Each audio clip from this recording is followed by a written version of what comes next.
clarification on privileges and immunities. That was just in passing that I mentioned privileges and immunities. But as I said, those are not absolute. Honorable members, they are being investigated. They've not been convicted. And so we just want to erase the impression or perception that members are always being shielded from the due process of the law. You all know that we've never done that. It's just that because you hold some positions, just like the police, that's why I refer to the police too. That's why you refer to even the judiciary. They all enjoy some of these protections by the law. So the fact that you enjoy a protection doesn't mean you are above the law. That's just what I want to expatiate on and clarify, so that we don't all go under that cloud that the Speaker is always protecting members of Parliament from the due process of the law. I want to thank leaders for their comments, and then we proceed on to item 6. But before we do that, let me acknowledge the presence of our visitors. We have visitors from 3 institutions. The first is from Abra Asebu Kwamankese. There are 60 in number, and they come from the Abakrempa Senior High Technical School. They are led by the Assistant Head of Academics, Mr. Michael Kwajo Edua. Please, honorable members, you can see them at the public gallery on the left side of the Speaker. And on your behalf, I want to warmly welcome them to the House and to thank them for taking their time to come and see what we do here. And I believe they will also learn a bit from the visit, in spite of their very tender ages. This is one of the processes we set in place. It's in motion to capture them young, so that in future, as I keep on saying, they will perform better than us. So you are most welcome. You may now resume your seats. The second group is from the Heritage Christian University, and they are coming from Amasaman, 13 in number. They are led by the Speaker of the SRC group. I told you people I have colleagues all over the country. So today one is here. He's the Speaker of the SRC group. And so you see the fire is catching on. So many areas are forming parliaments and having speakers. And it's something that you should all encourage and support. The leader is Mr. Hope Huze, and they are also at the left side of the Speaker. You are most welcome, and this is your house. Anytime you get the opportunity, you can even come as an individual, not as a group, so that together we share the commitment to make sure that democracy is entrenched in our system of governance. You are most welcome. You may resume your seat. The third group is from the Ghana National Association of Teachers. Those who made it possible for us to be here, the teachers. That is the father of all professions. And I know you treasure them very much. There are 47 in number, and they are from the Kwabre East constituency.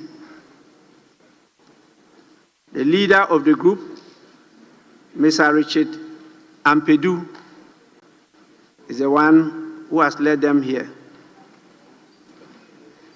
Sir and Madam, you are warmly welcome. I treasure my teachers very well because they made it possible for me to be here and to be a speaker.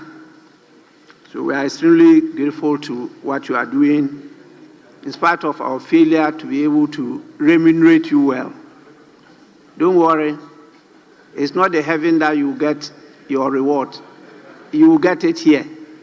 You get it here. If democracy works well, you get your reward here. So we are happy you are here to learn, to assist us, to make sure that democracy actually works and produces the dividends that can be equitably shared to all. So you are welcome, and please resume your seat and see what is going to happen next. Honorable members, votes and proceedings. We start with the correction of the votes and proceedings of Friday, 31st October 2025. Page 1.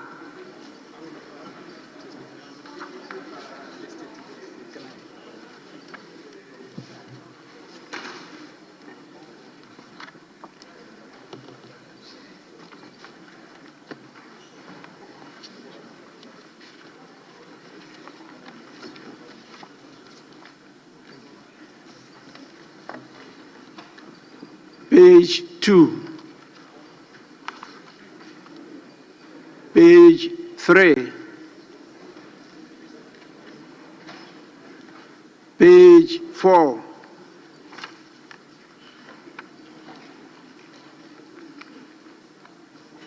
Page 5.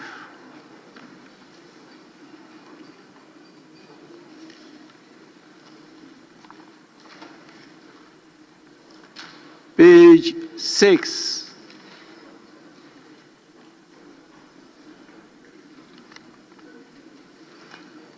Page 7. Sorry, is it page 6? Page 7, yes. Thank you, Mr. Speaker. My name has been captured on item 70 as absent, but I submitted a leave of absence request. So it should be captured under absent with permission.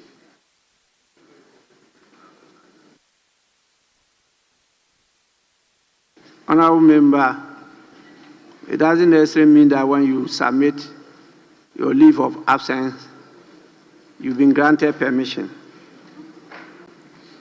It doesn't mean that at all. Kindly follow up to see whether permission has been granted. When it is granted, draw the attention of the table office so that they can correct this. If it is not granted, it means you are absent. So members, don't just file your leave of absence and take it for granted that the permission has been granted by the Speaker. Please. Yes. Mr. Speaker, on the same page, I've been captured as absence without permission, but I was absent on the committee assignment. The same page you are talking about, it talks about people absent. They didn't add without permission.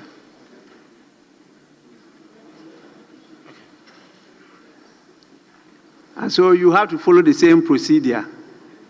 Cross-check to see whether you were granted permission. If not, then it's correct. If you were granted permission, then draw the attention of the table office to the error. Yes, Majority Chief Whip.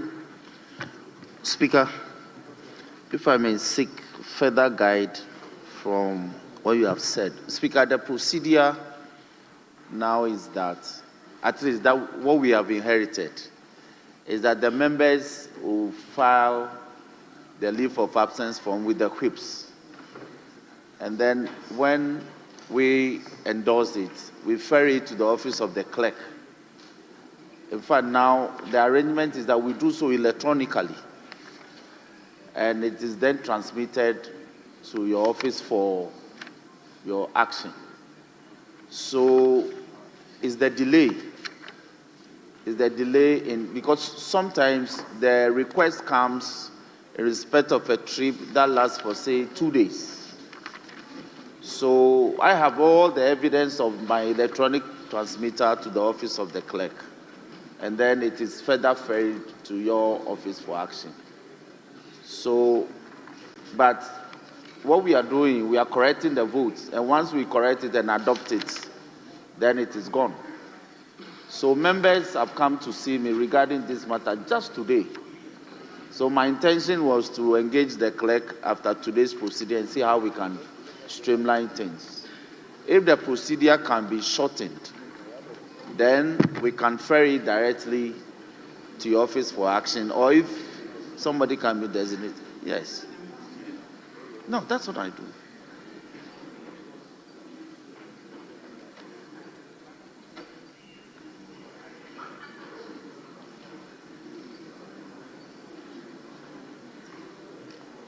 Yes.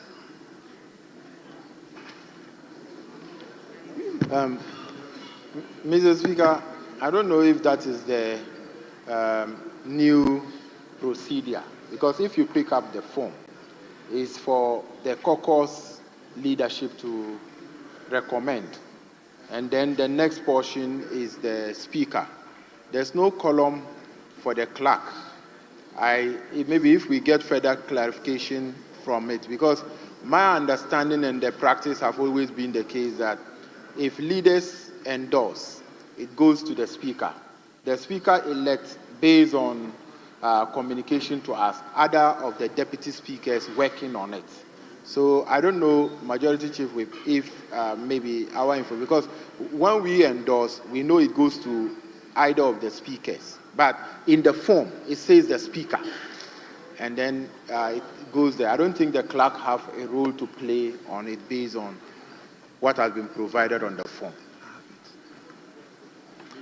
Mr. Speaker, I was very clear in what I said. It's about procedure of submission to Speaker's office. I'm saying the procedure I inherited, and what I agreed with clerk was that when we endorse the forms and you stamp it, it is ferried. Yes, you recommend, actually. When you recommend for approval, it is ferried to the clerk's office for onward transmission for Speaker's approval or otherwise. We don't send it directly to Speaker's office. So this can be streamlined. I don't think we can litigate this matter. I didn't indicate that the clerk has a role to play by signing a portion, or there's a portion indicated for his signature or otherwise. I'm only talking about Honorable members, you don't need to split hairs over this. How many of you seated here have your copies of the standing orders? Yes. Yes, I can see. Yes. Please, standing orders, it could be on your phone or whatever. Can you all read Order 15? Order 15. Then you judge for yourselves which of your leaders is right.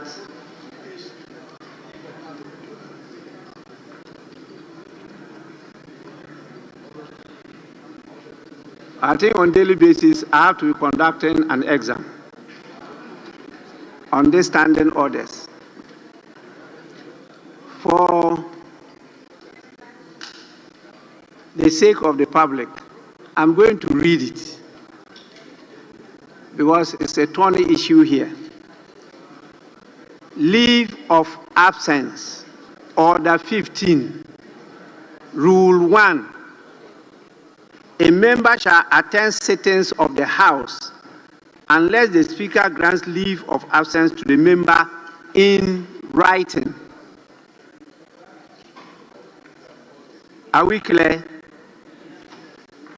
You grant the permission in writing. Rule 2. A member seeking to be absent shall complete a leave of absence form as specified in the second schedule. Rule 3. The leave of absence form may be obtained from the office of the clerk, the table office, or the office of the chief whip of the caucus of the member. Rule 4.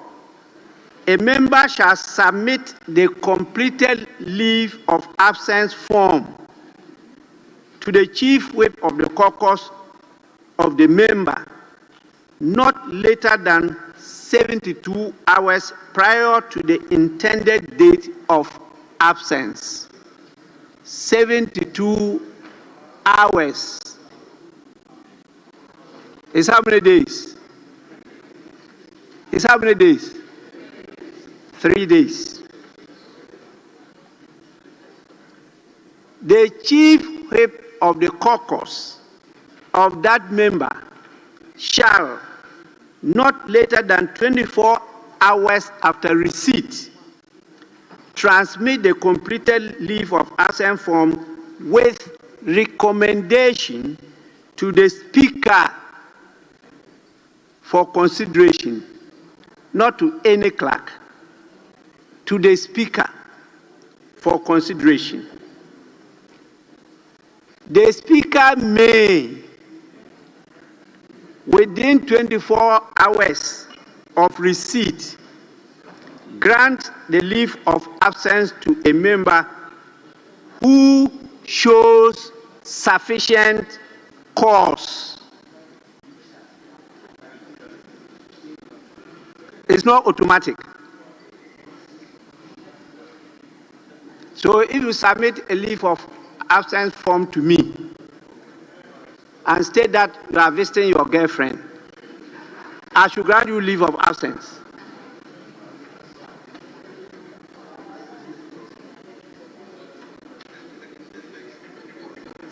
Your girlfriend is sick.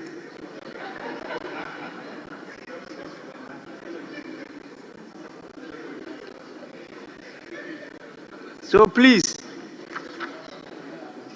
Rule 7 says,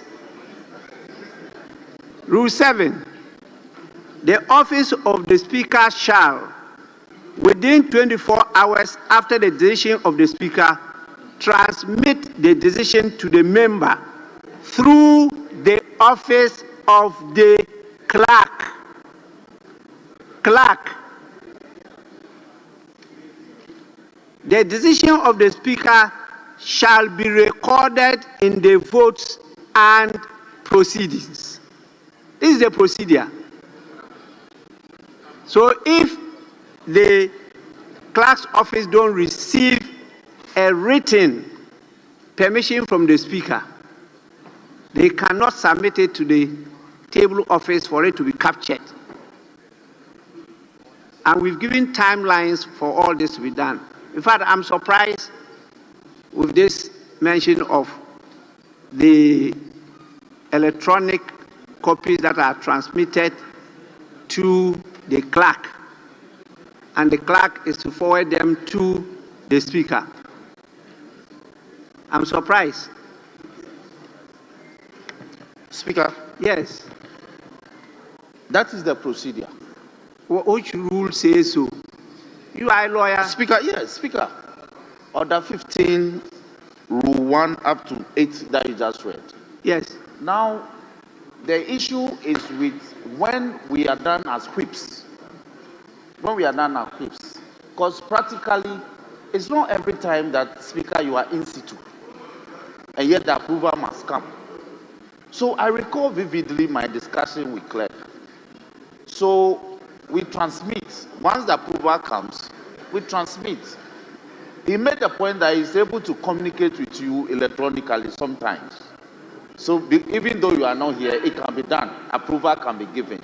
And it's more expeditious than me carrying a file of, let's say, 15 leave of absence recommended forms, coming to your secretariat. You are not available, you are unavoidably not around, and we leave it. Meanwhile, the 72 hours is ticking. So these are administratively enhanced means of getting the approvals readily done. Speaker, I don't think that it varies or it departs from what the procedure provides at all. It's about the means of ferrying the recommended leave of absence applications to you expressly. Your focus is on the electronic, the mode, but I'm talking about the person. Well, your earlier submission was that you forwarded to the clerk, who then sends it to the speaker. And I'm saying it's not so by the rules.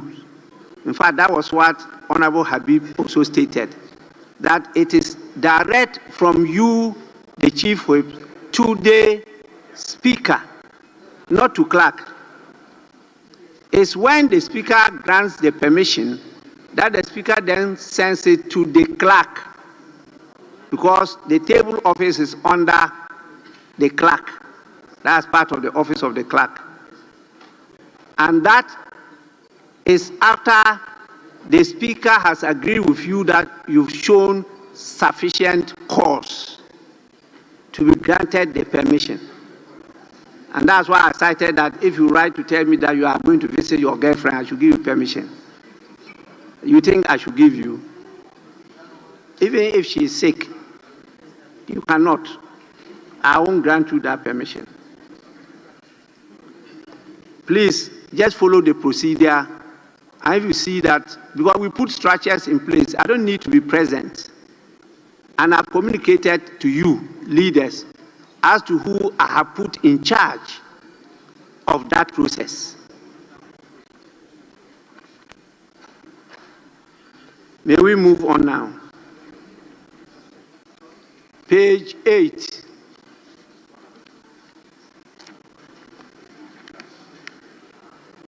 Yes. Can I take you back to page 7? Page 7, item 50. I was marked absent, but I was on the committee work outside the office. So follow the same guidance I gave to the earlier ones. Follow up and see whether you were granted permission to absent yourself. Thank you, Mr. Speaker. If you were granted, then you draw the attention of the table office to rectify the error. Page 8.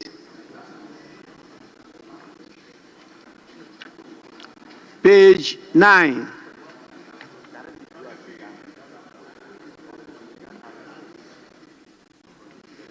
Page 10.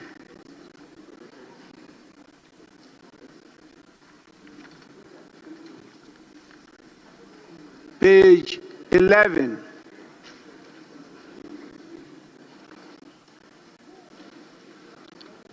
Page 12.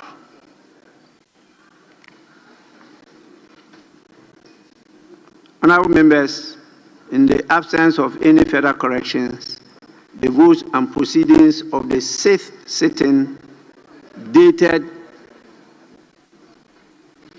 Friday, 31st October 2025, as corrected, are adopted as the true record of proceedings. Honorable members, it's not the 6th sitting, it's the 8th. The 8th sitting, not the 6th.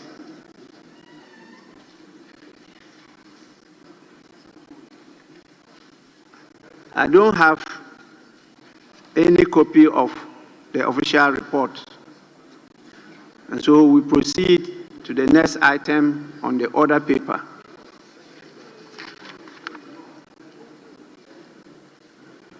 That is item 7. Questions? Yes, Minority Leader. Speaker, with respect, I would want to bring an important matter to your attention and to that of Leader of Government Business. Mr. Speaker, we have a piled up of questions, and unfortunately for us, we are getting a lot of letters from ministers. I'm not available, I'm not available, I'm not available. Mr. Speaker, I would want to use the opportunity to plead with Leader of Government Business to see to this matter. Because, Mr. Speaker, if members have their questions some time bound and ministers are not available and it's all about I'm not available, and some of these letters come the last minute and it get communicated to leadership, it makes life quite difficult. Mr. Speaker, the ministers owe a responsibility to this House. Mr. Speaker, I will not belabor. Yes, Majority Leader. Yeah, thank you, Mr. Speaker. Mr. Speaker, we discussed the issue of scheduling ministers at Business Committee on Thursday, and we agreed that we should always try to ensure ministers are aware before we schedule them. And if they are not available, they can indicate a convenient date. And so I have not received letters. In fact, I've just received communication from the Minister for Roads, who we all know is very punctual and comes to answer all questions, that, for instance, tomorrow he has some questions, but he has to be in Solar Tuna Kalba area for sword cutting, so he will not be able to make it. He wants his questions rescheduled to Thursday. So those type of indications come. The minister who is scheduled to answer questions today was supposed to come last week, but then she requested that we schedule her today, and today she is here to answer all the questions. Mr. Speaker, I think that we have been doing well with scheduling questions. All questions are being asked. Indeed, last week, there was even a question asking the minister how many shrines we have in Ghana. There was a question about the number of shrines we have in Ghana. You were not there. Your side had opportunity to ask all sorts of questions, including how many shrines are in Ghana. And the minister was here to answer to the question of how many shrines are in Ghana. So I can assure you that the ministers are always available to answer questions. If they cannot make it for some reason, they have to write. And when they notify us, we reschedule them. So I don't think there's a problem with ministers, showing up to answer questions. It's normal business. If you are not available, you write, and they write.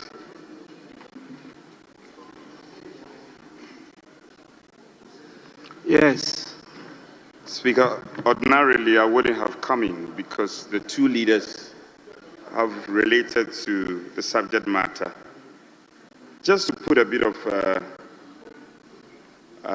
for want of a better expression, a twist on it, because I've sat in the business committee and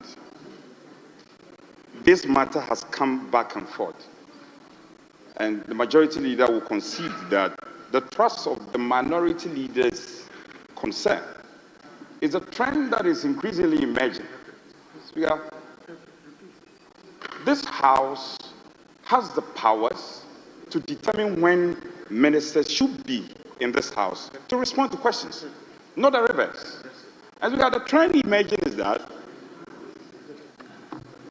the questions go to the process, and I must commend the table office, doing a wonderful job. And all we hear is that I'm not available, I'm not available. Fine. You can write to communicate to this House that you are not available. But it will take this House to tell you whether your reasoning will be acceptable to this House or not. What is happening? Now, And he mentioned the road minister. In fact, as for the road minister, in fact, if there is any minister who is always in the chamber, with the greatest respect to my colleagues who are ministers, the road minister is always here. We are not overly simplifying this matter and revolving it around the road minister. And majority leader, look into my eyes and listen. Listen to me. Majority leader, listen to me today. When the majority leader talks about a member asking questions about a number of shrines, do you know what you are seeking to do? And that's very typical of him. He will try to trivialize the matter and then off we go. No. Because the time for the ministers to respond to questions has to be determined by this House. Why? You want to take over our oversight powers? Honourable members, Second Deputy Speaker to take the chair. So this matter, we will have to exhaust it. So I'm simply saying that we must set the date, and that has been the practice of this House. And where the ministers cannot attend upon the House, they must write. That is the basic process and practice. The ministers might write to us, and the House will determine whether to accept or not. Where the minister cannot come, his or her deputy should be able to come to this House. So we have questions piling up, a number of questions that are piling up, and we are not getting answers. It's worrying. Majority leader, maybe we may have to reflect on this matter more at the business committee and develop a way out. We cannot leave these questions hanging. No, it cannot be. And I'm not. Yes, we will allow, it's a matter we have to talk about.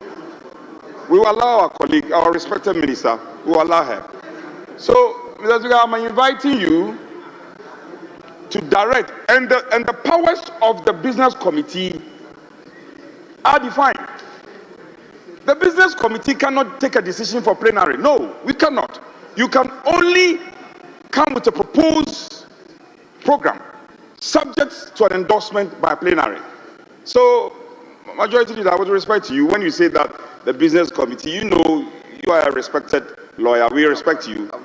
You are going beyond your powers.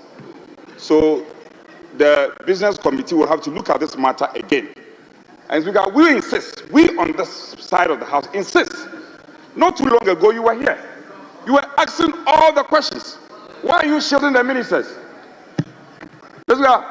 I want to look into the eyes of the majority leader. Mr. Majority Leader, why are you shielding your ministers? You said you have achieved so much within 1 year. Come and answer questions. You are writing all manner of excuses. Within a week, we have received so much of excuses. Why? Maybe the Mr. President should be looking at the first reshuffle. The ministers must come and attend upon this House and respond to questions coming from the people's representatives. We on this House cannot take it lightly. So, majority leader, now you are looking into my eyes. We will be expecting the minister to respond, and they must respond. Leader, I think the minister is here. The minister is here, yes, but the majority leader must tell us something. You should know your friend Kwame Buja is also sitting here. No, Mr. Speaker, I'm not talking about the road minister. The road minister is an exception. He knows. In terms of his presence in this House and delivery. The road minister, even though my road is not done, that's fine. But he's always here. The road minister is always here. So, majority leader, I beg you. We may have to look at this matter again at the business committee and maybe structure a roadmap. Yes, leader. Mr. Speaker, in all this, he hasn't displayed to this House one single letter asking for extension of time by any minister. Not one single letter. He has not shown one single letter. And yet he has said more than 100 times since he was on his feet that ministers write letters asking for postponement. He hasn't shown one single letter from a minister asking for postponement. Evidence. You see, The reputation of a whole group is at stake here. That is the ministers. Some of the highest placed appointments in the country. And when you stand here and say that when they are asked questions, they write letters seeking postponement and etc., stating that they are unavailable, and you don't display one single letter, it's not good. It's not fair to them. So please, show me the letters. No letters. And I'm not saying that you ask trivial questions. No. I didn't say that. No. I'm saying that you are free to ask all sorts of questions. And that you even asked a question about the number of shrines in Ghana. I said last week, you wanted the Minister for Local Government to tell us how many shrines we have in Ghana. And the minister came here and gave an indication that he didn't know the number of shrines we have in Ghana. I'm giving an indication of the type of questions you ask and how those questions are transmitted to the ministers, and the ministers come and answer those questions. I'm not trivializing your questions. You ask a question about how many shrines we have in Ghana. And the Minister for Local Government, Rural Development and Religious Affairs left his office, came here and answered the question. So please, ministers do show up and answer questions. Where they are unavailable, they indicate that because they also have responsibilities. And I just gave you an example. The Minister for Roads and Highways is sitting here. He is scheduled to answer questions tomorrow. Then he has to go and do sword cutting in the Savannah region. And so he's just asking me if I can reschedule his questions to Thursday. And I just agreed with him. He says, I said he should write. And he's written. But when there's good cause, the rules are clear. Let me just read the rules again. Rule 77. 1, 2, 3. A minister, a member, or the head of an independent constitutional body shall, by order of the House, attend a sitting of the House to answer a question. Question time shall ordinarily not exceed 1 hour, except that the Speaker may permit a question after the expiration of the time stated. Rule 3 is, sub-rule 3 is where I really want to focus on. A minister, a member, or the head of an independent constitutional body shall not take more than 3 weeks, upon receipt of a question from the House to respond to the question. So ministers have 3 weeks upon receipt of the question. And if you recall, at the last business committee meeting, you were not there. By the last business committee meeting, I raised the issue of whether or not the table office deal directly with the ministers or with their staff. I raised that issue at the meeting. You recall? And they confirmed that they have a scheduled officer at the ministry that they deal with. And I said, how sure are you that when you deal with the scheduled officer, the minister has actual notice of the question and the time scheduled for the minister to come and answer the question? And they admitted that there was no guarantee that when you deal with the scheduled officer, the minister does have notice. At that meeting, I said, let us make it a practice as a committee, business committee, that we will always call the ministers and let them know that we have scheduled them on certain days so that they are aware. And there and then, we started calling the ministers. And the ministers did confirm that they didn't know about the pendency of those questions or the schedule of those questions. And for some of them, the dates that we scheduled were not convenient. So we directly engaged them and rescheduled it to dates that was convenient, including the minister who is here today. Actually, she's here. We called her, and she said she wasn't available the date that we scheduled her. We asked when she'll be available. She gave today. That's how come all her questions have been scheduled, and she is here. So the issue has always been the way that we do business. Because the rule says the minister should be the one that should have notice of the question, and he's the one that must come, and he has 3 weeks to come. But when we run our practices in a way that the person that should have notice doesn't have notice, you can't blame that person for not coming. That is the issue that the Speaker just addressed, where even leave of absence, the communication does not get to the person who is supposed to grant the leave. So let's also iron out our practices and our procedures so that we can comply strictly with our rules. So we cannot say that the ministers are not coming to answer questions and that they are always, asking for change of dates and etc. Because the rule is that we engage them, we agree with them when they can come, but then they have 3 weeks within which they must come. Those are the issues. Mr. Speaker, the minister is here. I think that the rule is clear. We shouldn't exceed 1 hour of question time, except with your discretion or leave. So let's have the minister answer the questions. These issues, you and I should take them up at business committee meetings and resolve them. It's the province of business committee. Thank you very much. Mr. Speaker, not to belabor the point, just to establish one fact, and I see colleagues, my respected Honorable Jinapo wants to speak. You see, the point must be made that we on the side appreciate the fact that we can disagree to agree. And we should get practical.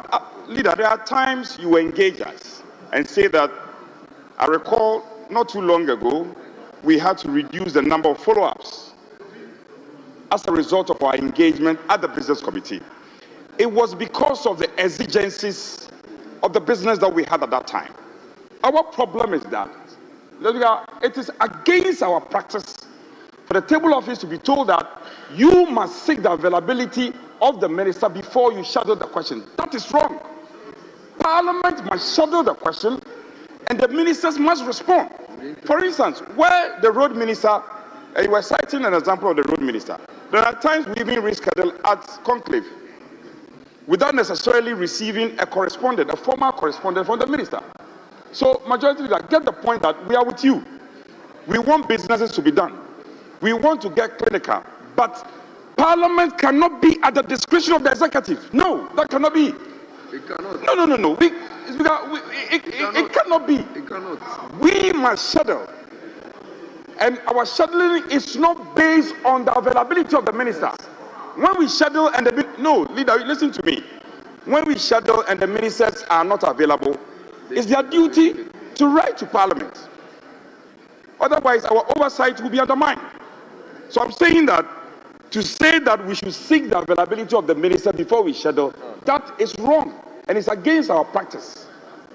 And the business committee cannot make that determination for plenary. That is where I want to revert the mind of the majority leader so that we can make progress. Where the ministers for the minister is engaged and he cannot come, sometimes they don't even write. They call us the leaders. And we have often acceded to it.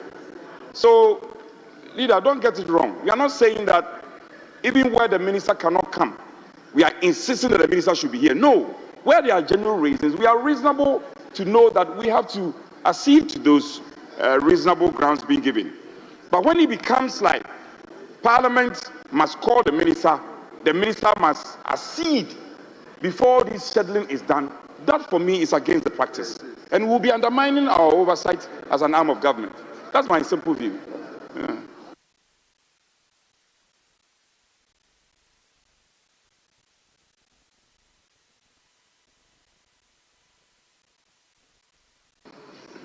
Mr. Speaker, the point being made is not that the minister should dictate the time. At that business committee meeting, there was a complaint about ministers not showing up to answer questions. That was the complaint.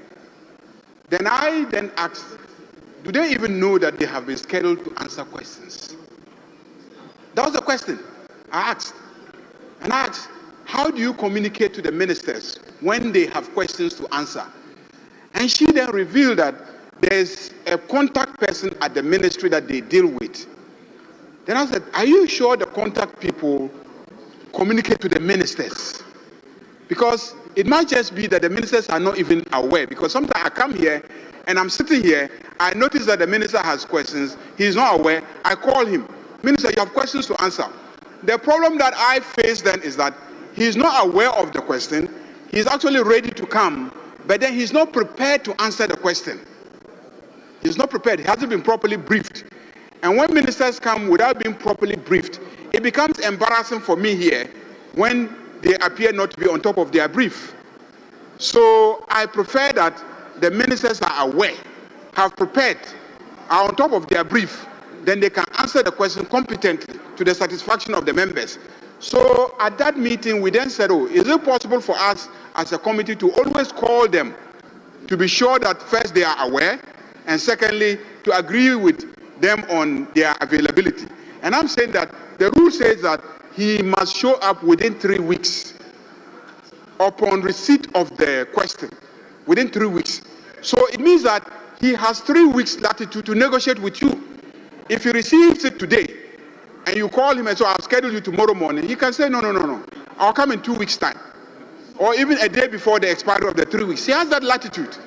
So when he gives that indication, he is not saying that the legislature is being subjugated to the whims and caprices of the executive. You gave him 3 weeks. Your rules say 3 weeks. So it gives him, ample room to fix the time when he will come and answer the questions within the 3 weeks. So I don't see where we are sending this. So let me just plead with Mr. Speaker that let's have the minister answer the questions. Because if you also summon ministers to come and answer questions, and they come and they sit there, and then you engage in long, winding arguments and debates about the questions that they are here to answer.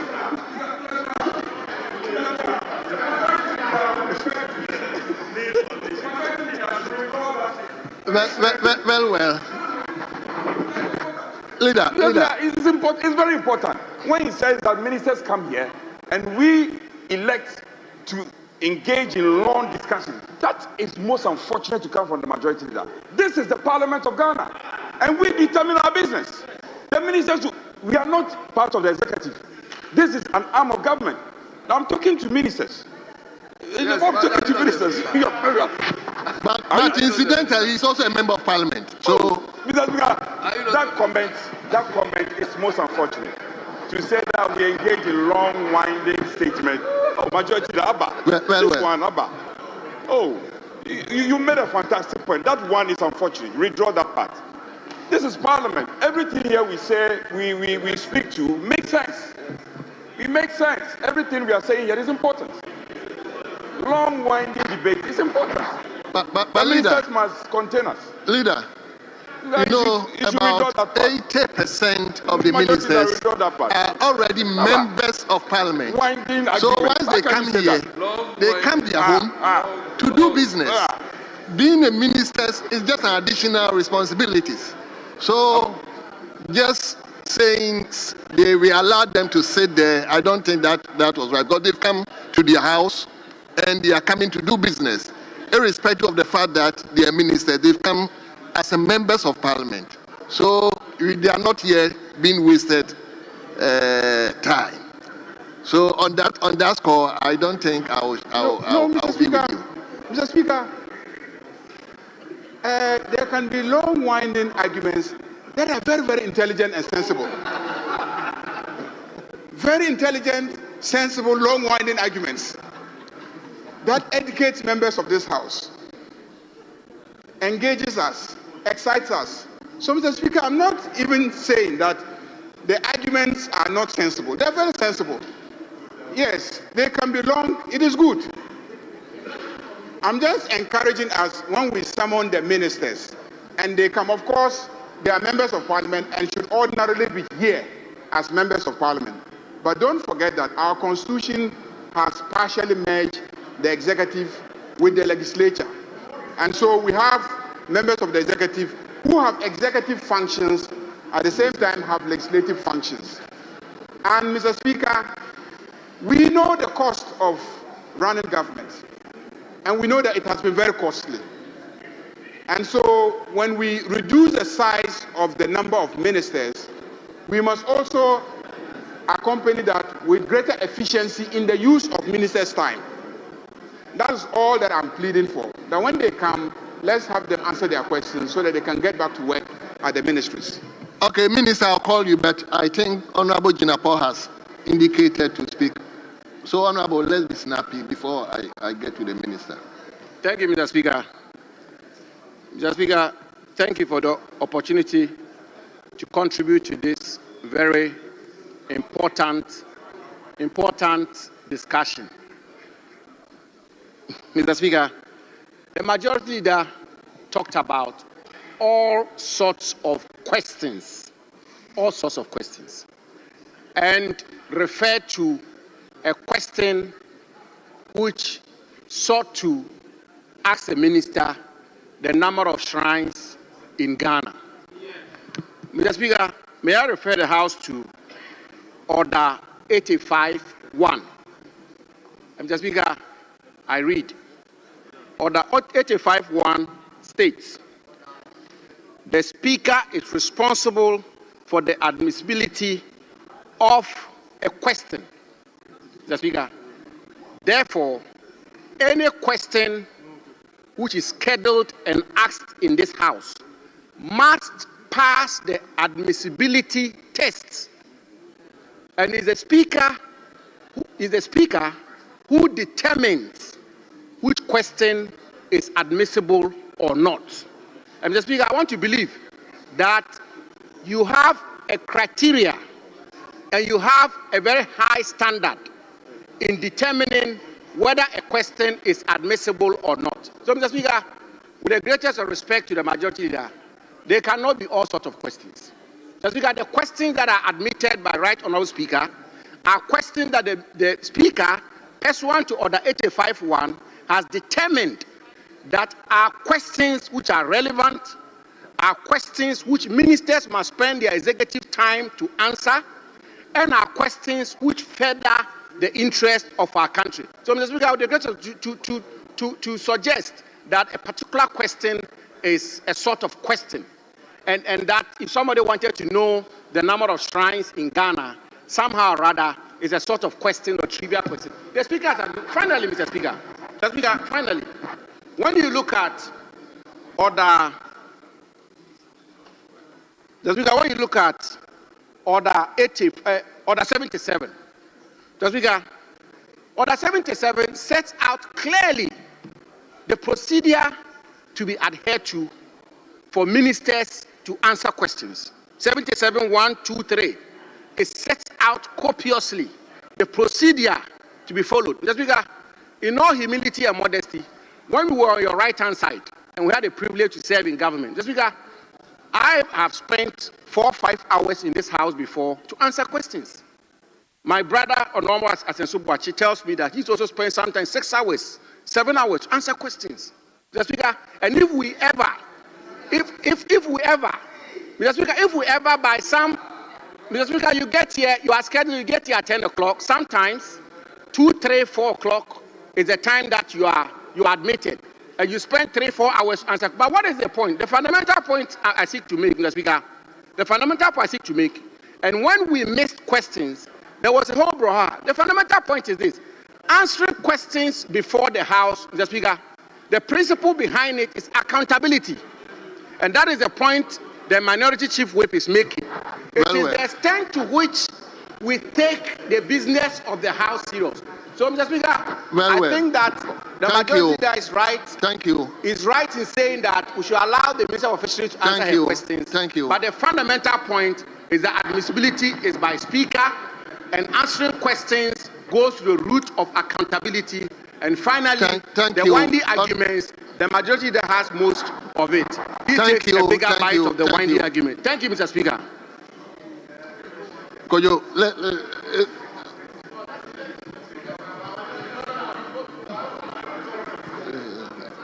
Thank you, Mr. Speaker. Mr. Speaker, on a point of elucidation, Order 77-1. I think leader, we have leader, to... I'll come to you, please. Yeah, on a point of elucidation. Order 77-1. And I think we need to pay attention to the language. If the office can, increase the volume of the microphones, it's a bit low. Mr. Speaker, Order 77-1. I think we need to pay attention to the language that the standing order uses. A minister, a member or the head of an independent constitutional body shall, by order of the House, attend a sitting of the House to answer a question. The spirit of this standing order is not to suggest that it is a negotiation or it is a request or it is a plea or a favor that a minister is doing this House to attend upon it to respond to questions. In fact, properly speaking, it operates as though it is a summons, except that there's a period within which notice is given for the minister to prepare. And so, Mr. Speaker, just to say that we should be careful about this interpretation that suggests as though, we have to negotiate with ministers and as and when they can, they attend upon this House. The proper language is that it's by order. Thank you, Mr. Speaker. I think the majority leader has, I think it's almost the same thing. If you, by order, but if indeed the time the question gets to the minister is not available. So we need to, obviously we need to negotiate it. Yes. Mr. Speaker, I don't think there's any disagreement here. By order of the House, a minister must come here and answer questions. If it's an urgent question, it is treated differently. If it's an oral question, it is treated differently. But the same standing order says that he has 3 weeks.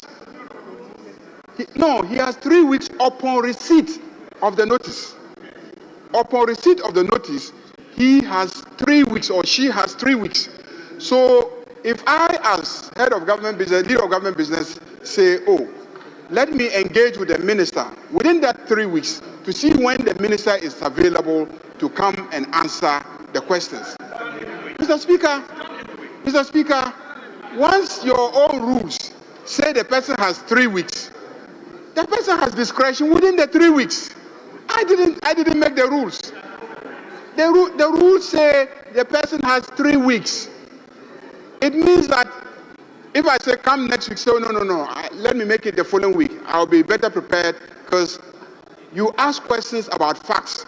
So for instance, if you ask a question such as, how many shrines are there in Ghana? It takes time to count shrines.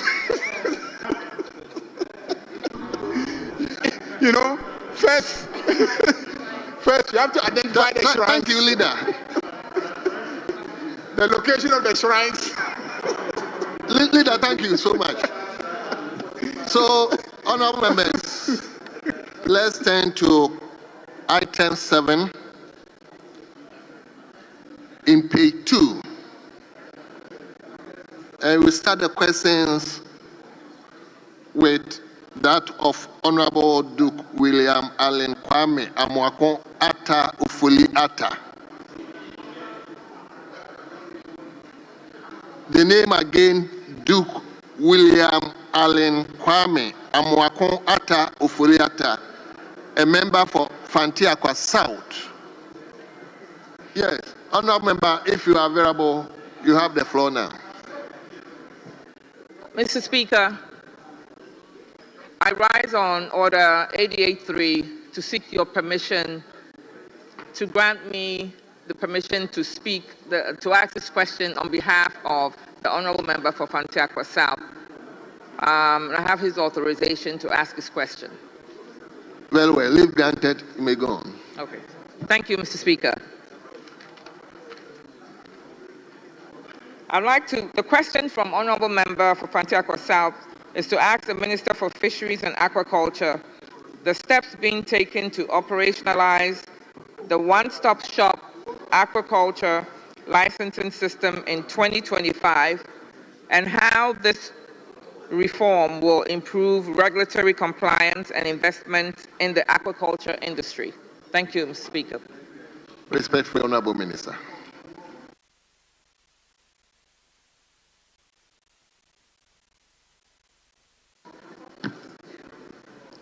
Right Honorable Speaker, the government of Ghana acknowledges aquaculture's role in food security, employment, and economic growth.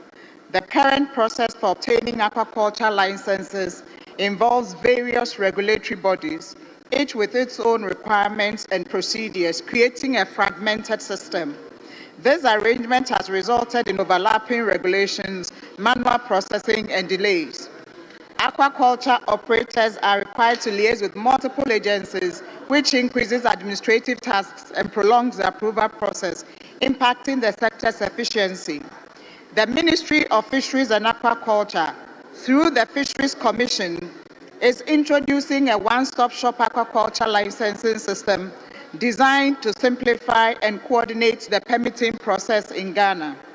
The goal is to establish a unified digital platform that consolidates approvals from key regulatory agencies, aiming to improve efficiency, transparency, and delivery service within the sector. Preparatory measures undertaken include the development of guidelines for the aquaculture permitting system, providing information on licensing procedures and requirements. Additionally, a draft memorandum of understanding has been prepared involving the Fisheries Commission, Environmental Protection Authority, and the Water Resources Commission to support collaboration in developing... Minister, hold on. Honourable members, there are too much discussions going on. Please, we have brought the minister here. Let's listen to her. The discussions in the chamber is too much. Yes, Minister.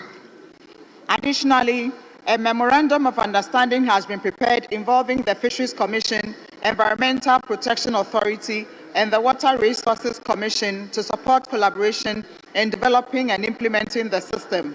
Software development for the one-stop-shop platform is complete and being tested currently for full rollout planned for 2026.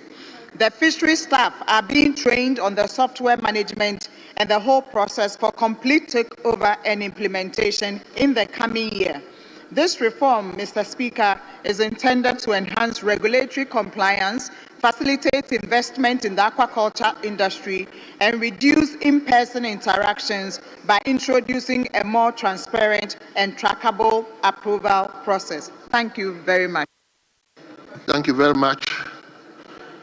Honourable member, any further questions?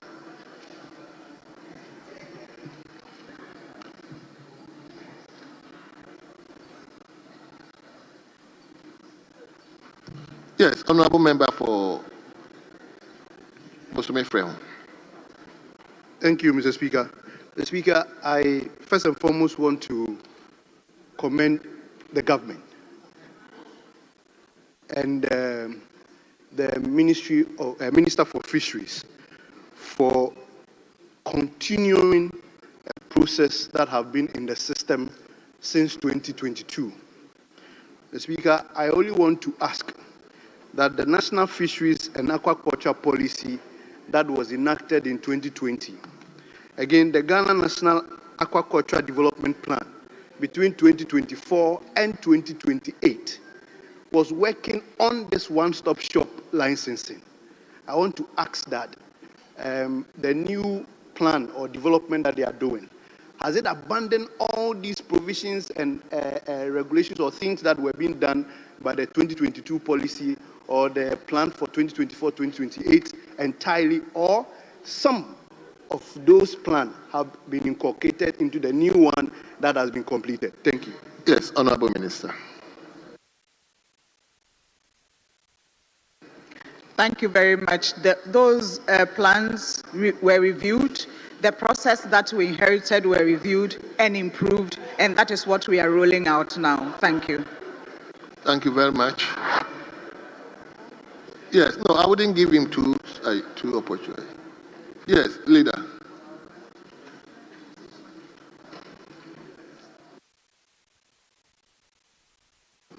Mr. Speaker, the minister tells us that this one-stop shop aquaculture licensing system in 2025 has seen some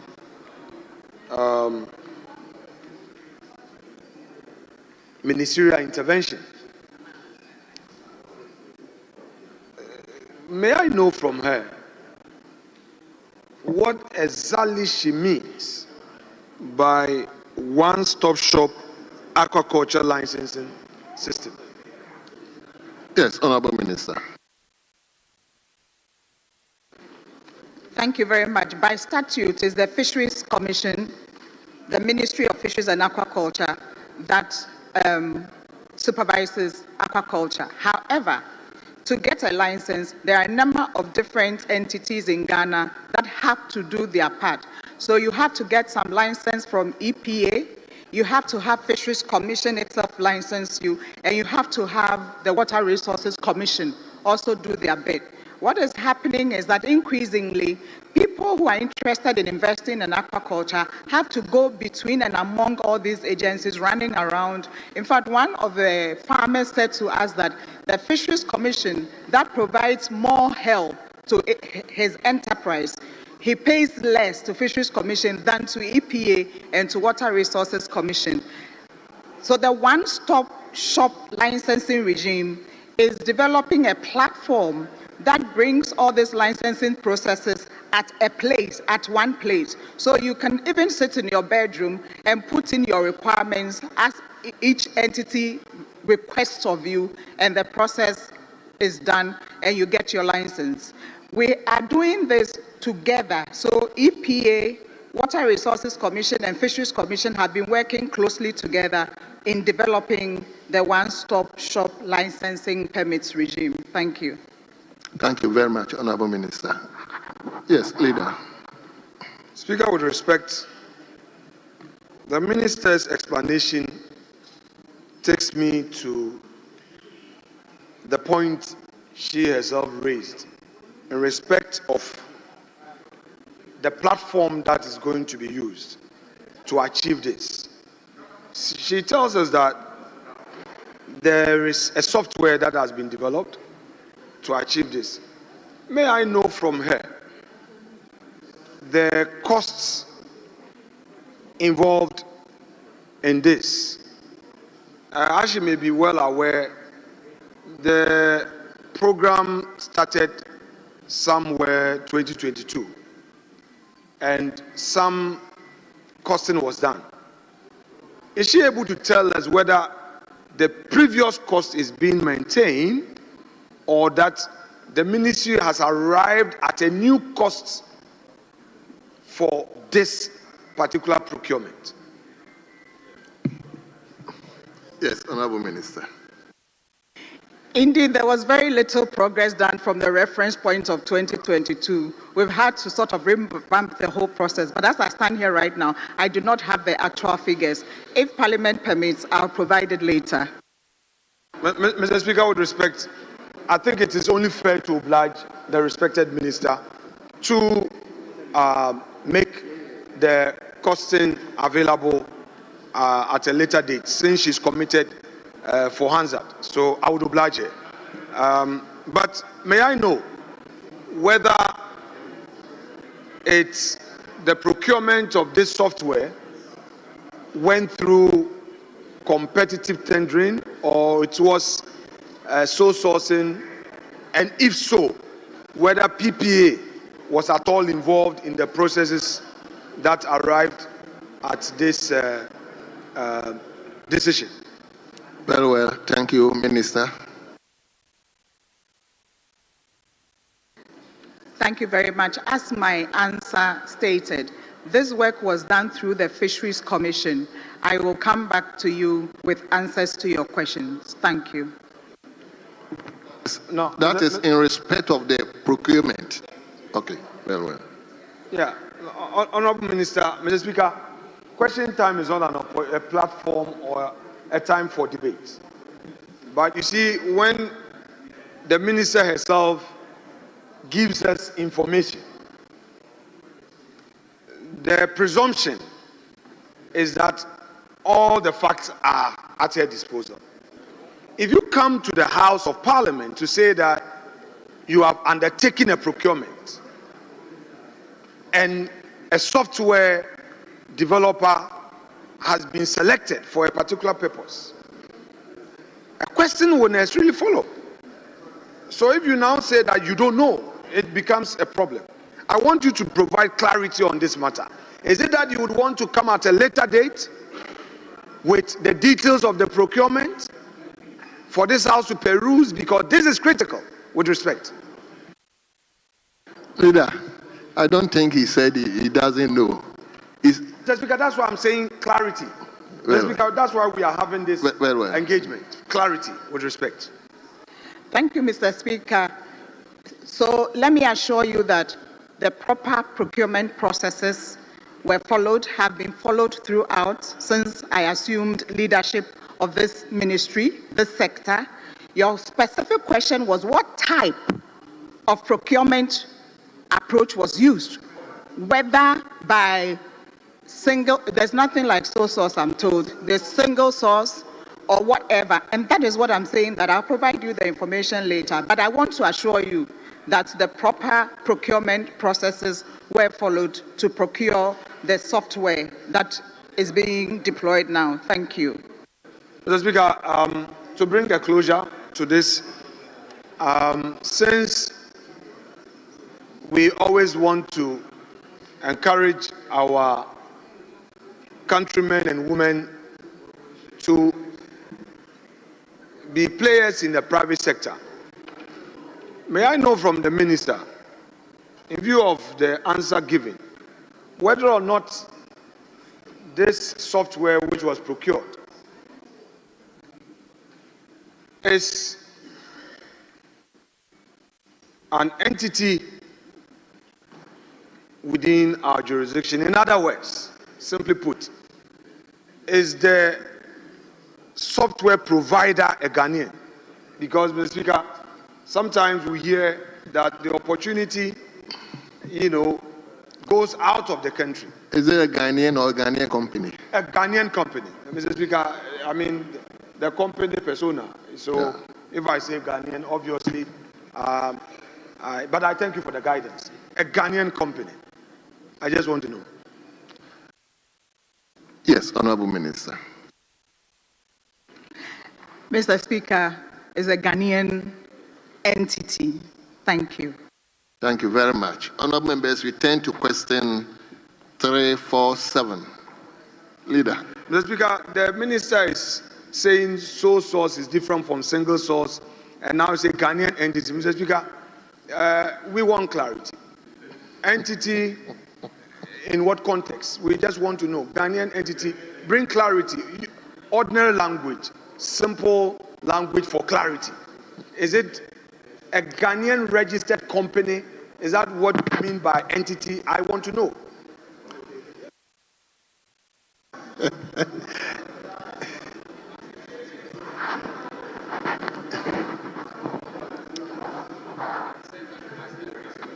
Yes, Minister. It's a Ghanaian company, that's all. A Ghanaian entity. That's what he wants. A Ghanaian entity is a Ghanaian. A Ghanaian.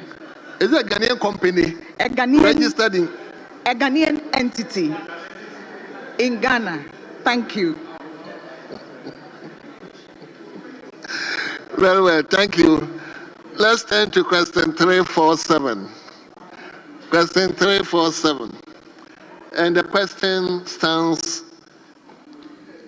in the same honorable member, Honorable Duke William Allen Kwame Amoakwata Oforiata, a member for Fanti Akwa South. So, honorable member for Etiwa West, you may ask the question for your colleague. Thank you, Mr. Speaker. I'd like to ask a question on behalf of the honorable member for Fanti Akwa South, that when the proposed Blue Economy Commission will be established and what legal or institutional framework will guide its operations. Thank you, Mr. Speaker. Honorable members, the noise in the chamber is too much. So that's why you didn't hear. You are saying you can't hear her. Yes, Minister.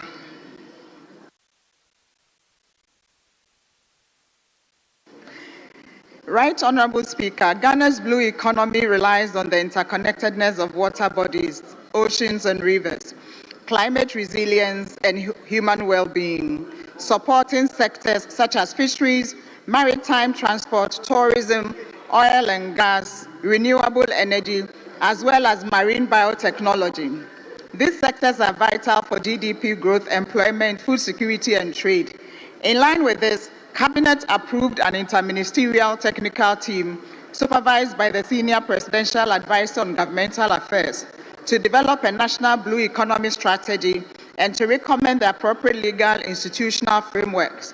The draft strategy and framework have been completed and currently under Cabinet review.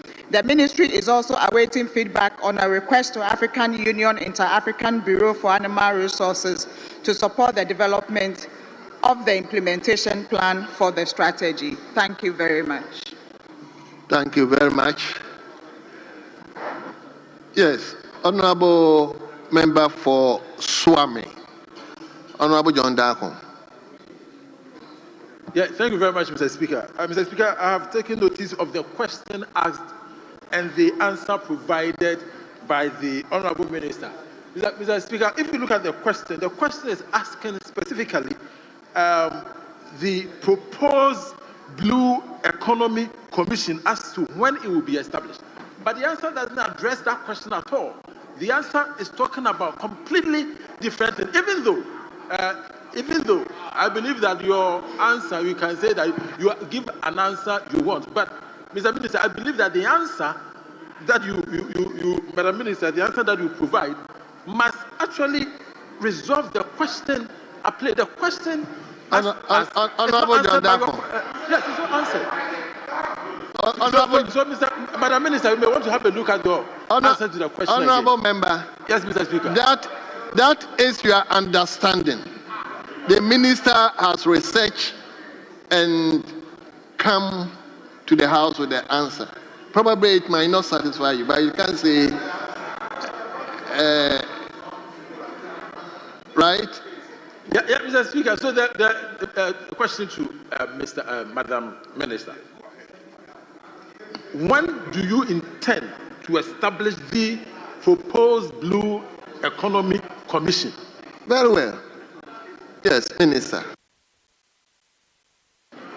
Thank you very much. I apologize for not being so explicit in my response. I thought it was inferred. I said that the National Blue Economy Strategy is before Cabinet now. So when Cabinet goes through the process and gives the approval, that is only when we can establish the commission. Second thing, we don't know as at now whether the appropriate institutional mechanism for implementing the Ghana National Blue Economy Strategy will be the commission. Work has been done, is before Cabinet. Cabinet will study it, we will discuss, and the agreement will come whether we set up a Blue Economy Commission or we set up something else. We do not know yet. As soon as Cabinet gives approval, then we will know the when and the legal and the regulatory framework, if necessary, that will accompany the establishment and implementation of the Ghana Blue Economy Strategy. Thank you. Very well. Yes. Honorable Oponkroma. Mr. Speaker, thank you. Still looking for some clarity. Honorable Minister, by which time does the ministry expect that these internal consultations will be completed for the strategy document to be approved by Cabinet? Yes, Honorable Minister. Thank you very much. When we started the process, we reached out to the African Union Inter-African Bureau on Animal Resources, AU-IBAR. AU-IBAR has written to us that they are interested in coming to support the process. AU ABAR has just said that they would work within this last quarter. So what they are going to do is to come to the country, take what we have developed already, sort of add value, and also review, especially for me, the institutional arrangements, and then Cabinet will take the final decision. I am certain that by the first quarter of 2026, we will have a clear pathway. Thank you. Thank you very much. Honorable Kojo, I wouldn't give you a second opportunity. So let me go to Dr. Brie. Thank you, Mr. Speaker. Honorable Minister, my question is, how, in your opinion, do you think the Commission would contribute to the development of your sector, that is the fisheries and aquaculture sector? Yes, Honorable Minister. Thank you very much. Blue economy is, if you like, the new kid of the block. It used to be sustainable development, but it's broader now. So you have different sectors under the blue economy. You have energy, you have transport, you have tourism, you have fisheries, and a couple of others. The important thing about applying or looking at the fisheries resources from a blue economy lens is that it broadens the scope and it makes intercoordination easy. So in the blue economy strategy, we have issues, themes, 6 themes: blue health, blue finance, blue safety and security, and others, especially blue equity. So it expands the scope of how you engage actors in your sector. It also supports fish stocks and resource management. Within the blue economy scope is also the issue of conservation and marine resources management. So there are many different ways through which the blue economy supports Ghana's fisheries, especially working together with the different sectors that all come under the blue economy, so that struggles over who accesses the resources or who has more control over the ocean resources is dealt with at a table, at a go. Thank you. Thank you very much. Yes, let me go to Dr. Kabiru. Honorable members, we are working within time, so yes, Dr. Kabiru. Thank you very much, Mr. Speaker. Mr. Speaker, my question is a very simple question. I want to find out from the minister whether the blue water guards form part of this whole blue economy as explained by the minister. Thank you very much. Honorable members, respectfully, I wouldn't admit that question. So let me go to Juabin. Thank you, Mr. Speaker. I want to find out from the minister. From her answer, she said that Cabinet approved interministerial technical team. I want to know the ministries which form part of the interministerial technical team on this one. Very well. Yes, Honorable Minister. Thank you very much. So the ministries are as follows: Ministry of Fisheries and Aquaculture, Ministry of Energy, Ministry of Transport, Ministry of Tourism, Ministry of Lands and Natural Resources. And so yes, there's some connection with the blue water guards. And then also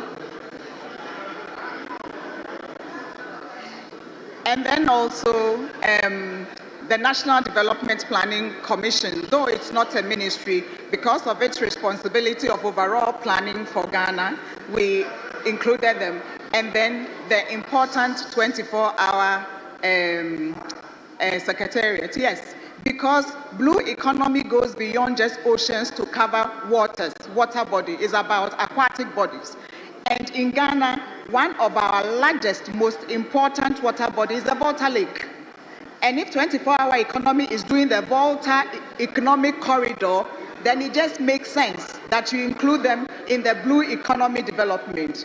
And the way forward in blue economy is also aquaculture. Way forward, the aquaculture is on that sector of the country, on the Volta Lake, and all of its tributaries. So yes, we included the 24-hour secretariat in this exercise for a holistic, forward-thinking national strategy. Thank you. Yes, leader. I've given him the opportunity. Mr. Speaker, the minister may be reminded that not long ago, our respected colleague from Ofuasia Yebi had drawn the attention of government to its inability to announce policy in this chamber, yet ministers talk about it. In the dispatch box, you are talking about a 24-hour economy, a policy document that's not before us, and you are suggesting to us that this your blue economy is part of the ecosystem of this your so-called 24-hour economy. May I know from you, Honorable Minister? May I know from you, Honorable Minister, whether this your blue economy program you are talking about found space in your manifesto? Because, for instance, when Akufo-Addo implemented free SHS had already been stated in the MPP manifesto for the 2016 election. Yes, Honorable. Mr. Speaker, the reason why I, the Minister of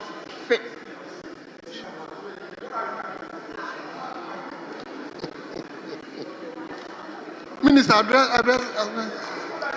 Mr. Speaker, the only reason why I, the Minister for Fisheries and Aquaculture, tends to be the one foremost. Honorable members, I am repeating to you that the noise is too much. Let's listen to the minister. Yes, Minister. The reason why, Mr. Speaker, that I, the Minister of Fisheries and Aquaculture, tend to be the one speaking the most about the blue economy is because in the NDC's 2024 election manifesto, mention was made of establishing the Blue Economy Commission under the fisheries sector. It was actually when we started the work that we realized that fisheries, blue economy cannot be under one particular sector. Hence, the interministerial cabinet approval, request and approval for the interministerial committee and the intersectoral technical team to come together to work. Mr. Speaker, 24-hour economy is not a subset of the blue economy. It's the other way around. And Mr. Speaker, I am unaware that, so far as I'm concerned, there's been a lot of work that has been done on the 24-hour economy. It has been launched. Okay, then maybe to this house is alien. Okay, fine. But, so whatever. Sorry.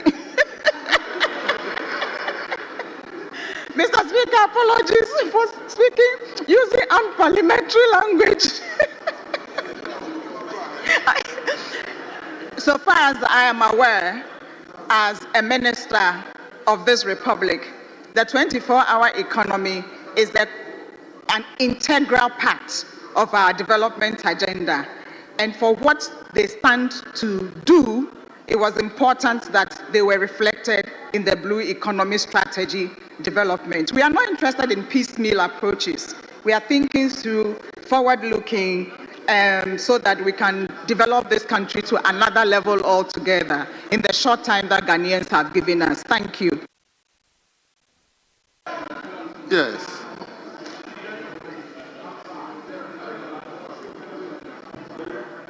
Mr. Speaker, the Honorable Minister acknowledges the fact that the period giving them to govern a shot. Yet, according to here, they are now doing some further consultation. So as we speak, that blue economy policy, which according to her was part of the NDC manifesto and part of the 24-hour economy ecosystem policy, has not been implemented. May I know from her whether or not we should expect something on this blue economy in the 2026 budget? Yes, Minister. Thank you very much, Mr. Speaker. In the first place, I'm not the finance minister. In the second place, I have just announced here that there's a process underway, and we are hopeful that, in fact, the question was asked here, and I said that we are hopeful that by the first quarter of next year, the strategy may be ready.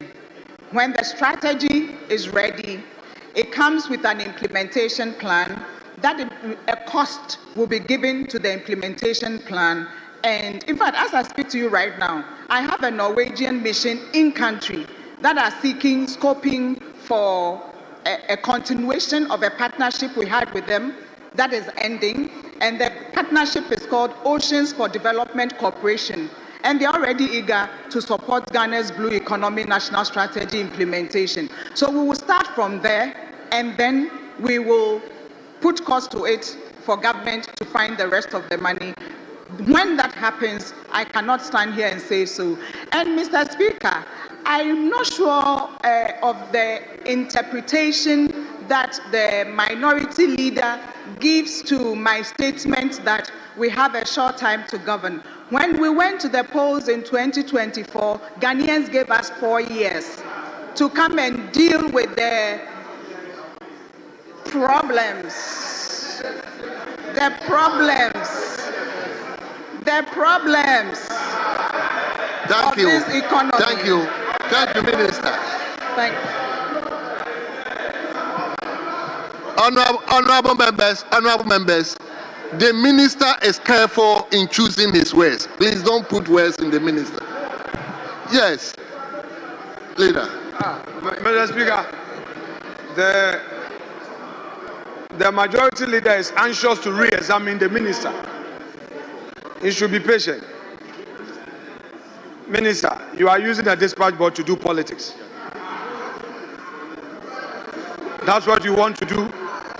That's what you want to do. You want to use, because you saw your majority leader, you now have the energy to do politics.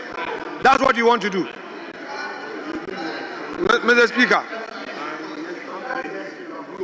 Speaker, the minister talks about a pact we have with respect to the Norwegian mission and some work we've been doing as part of this whole ecosystem. She may be aware that the Norwegian government, the Norwegian parliament, has actually ratified the double taxation agreement. Right. It's all part of this. And we have not. As part of the strategies, in full implementation, can she assure this House that she will take steps in ensuring that that agreement is ratified by this parliament, so that our people can also benefit in terms of this policy that is being rolled out? Can you assure us? Yes, Minister. Mr. Speaker, this double taxation arrangement does not fall under my ministry. It falls under Ministry of Finance. I cannot stand here in the dispatch box and commit the Minister of Finance. Yes, Mr. Speaker, she knows that. She knows. Very well, very well. Mr. Speaker, I won't belabor. It's not everything that you have to fight. She knows that at the heart of that agreement is her sector variables. You know, mainly your sector, and you know that. But anyway, we don't have to belabor. Anyway, Mr. Speaker, my colleague, the minority chief, would want to have his bite. But may I know from the minister whether at all the ministry is guided by the essence of time in the matter of this blue economy? Yes, Honorable Minister. Yes, Mr. Speaker, we are guided by the urgency of time. Very well.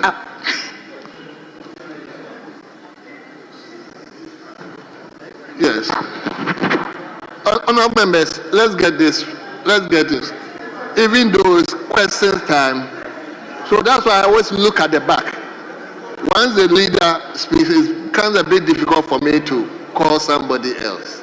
So let me, leader, let me indulge Honorable Domprey. Speaker. It's only 27 minutes. Speaker, may I have the attention of the minister, my friend? Let me begin by quoting a very important portion of her answers. Right Honorable Speaker, Ghana's blue economy relies on the interconnectedness of water bodies, oceans and rivers, climate resilience and human well-being, supporting sectors such as fisheries, maritime transport, tourism, oil and gas, renewable energy, on and on. Speaker, the minister has elucidated on critical variables in the concept of blue economy development. Now, I wish to know from my good friend, if it is not a mere concept which is still hanging in the balance, can the minister tell us all the variables I spoke to? Climate resilience, oil and gas, interconnectedness of water bodies, oceans and rivers, in the face of all the water pollution we are having in our country. Can she itemize the achievement in these areas? Yes. Minister, are you minded to respond to that question? Very well. Mr. Speaker, he says that I should itemize achievements that have been made in the different variables that interconnect. Mr. Speaker, that is almost a full question on its own. That's exactly. I may ask the House to allow me the next question time that I get the opportunity or he should file a question. Okay. Thank you. Honorable Minority Whip, I indulge you, but it's obviously a heavy duty for her. That's not why he was brought here. So you can file a question to her if you are mindful. Speaker, I will never challenge you. Very well. I will never challenge you. But we will have this conversation some other day. Very well. So we turn to question 354. I beg of you. Question 354. And the question stands in the name of a member for Achumangwa Biaja South, Honorable Shari Chain. Honorable, you have the floor now. Thank you, Right Honorable Speaker. I rise to ask the Minister for Fisheries and Aquaculture